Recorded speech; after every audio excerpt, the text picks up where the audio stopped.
dans le prochain épisode de Un si grand soleil. Tandis que la police arrête enfin le meurtrier de Myriam, Léonore fait une révélation fracassante.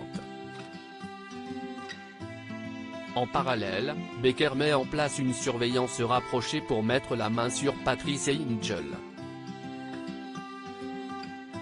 Attention, les paragraphes qui suivent contiennent des spoilers sur l'épisode d'Un si grand soleil diffusé demain soir sur France 2. Si vous ne voulez rien savoir, ne lisez pas ce qui suit.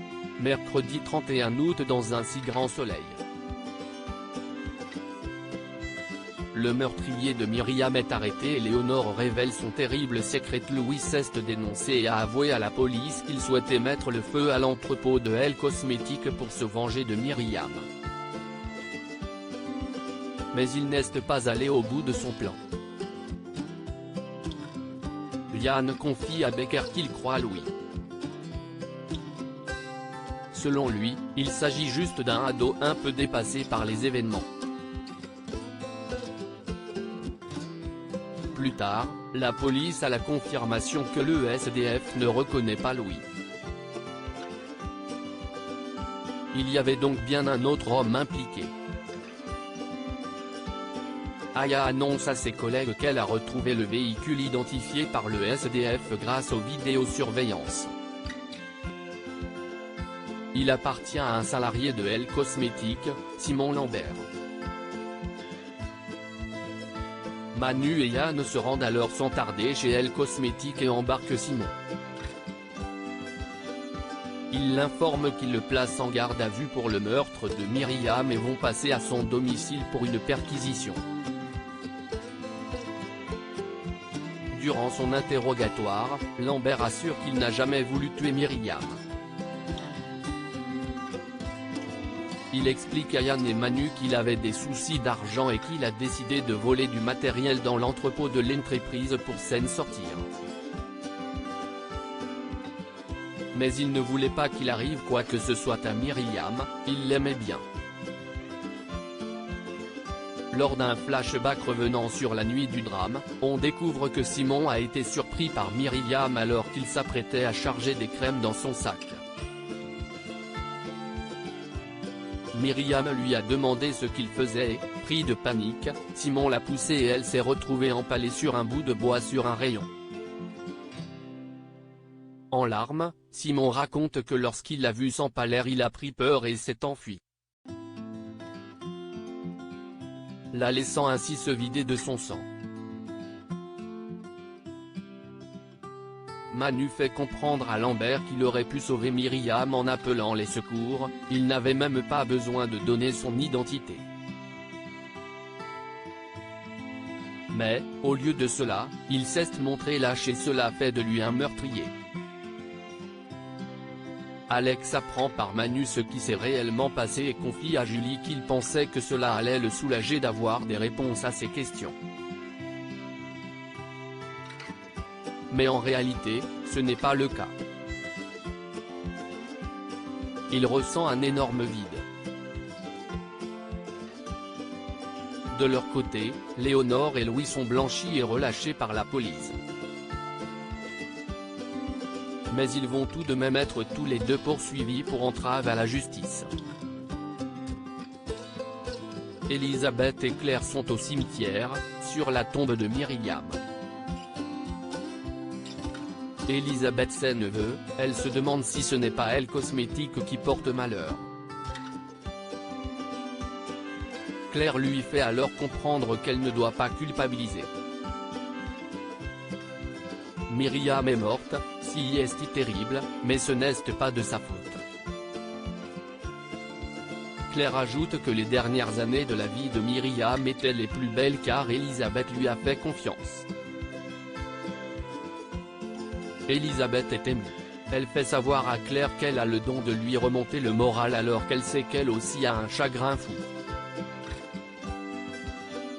Claire sourit et lui répond que ça va aller. Mais, d'un coup, Claire craque et tombe en pleurs dans les bras d'Elisabeth. En parallèle, Marc est avec Léonore et Louis. Marc tente de rassurer son ex-femme en lui disant qu'elle ne doit pas s'en vouloir de s'être dénoncée pour Louis. Ce dernier donne raison à son père. Mais Léonore les arrête et leur révèle enfin la vérité. Elle leur dit que c'est elle qui a dénoncé Jacques à la banque au sujet du contrat qu'il a falsifié. Si est donc à cause d'elle que Elle Cosmétique a porté plainte et que Jacques a tenté de se tuer. Marc et Louis ne reviennent pas. Patrice Angel est toujours activement recherché par la police. Becker annonce à Elise et Hakim que la police espagnole a suivi Patrice et que ce dernier les a menés directement à Alvis, un grossiste de drogue bien connu de leur service. Les Espagnols se sont concentrés sur Alvis et ont laissé filer Patrice. Becker décide donc de cueillir Patrice à son retour et d'interpeller sa femme pour perquisitionner leur boutique. Tandis qu'Eva est emmenée au commissariat, Hakim et Thierry se rendent à l'aéroport pour arrêter Patrice, mais ils découvrent qu'il n'a pas pris l'avion. Durant son interrogatoire, Elise et Hakim informent Eva, qui est assistée de son avocate Johanna Lemer, que son mari fait l'objet d'un mandat d'arrêt européen pour trafic de drogue. Eva est persuadée que c'est une erreur. Elle assure que son mari n'est pas lié au récent meurtre survenu à Montpellier et prétend qu'elle ne sait pas qui est Franck. Elise trouve cela étrange étant donné que c'est l'ami d'enfance de son mari. Mais Eva insiste, elle ne le connaît pas. Johanna rappelle ensuite à Elise qu'ils n'ont pas de preuves et finit par repartir avec Eva. Becker décide alors de mettre Eva sous surveillance, persuadé que son mari va reprendre contact avec elle. Hakim la suit. Un homme entre dans la boutique mais Hakim ne voit pas qu'Eva trafique avec l'individu en question derrière la caisse. Patrice se cache dans les environs de Montpellier avec la complicité de Franck. Il appelle Eva. Il lui assure qu'il est sécurité dans le coin. Eva lui confirme la police est venue et l'ont interrogé. Il la rassure, ils ne peuvent rien contre elle. Ils vont rester planqués pour trouver une solution.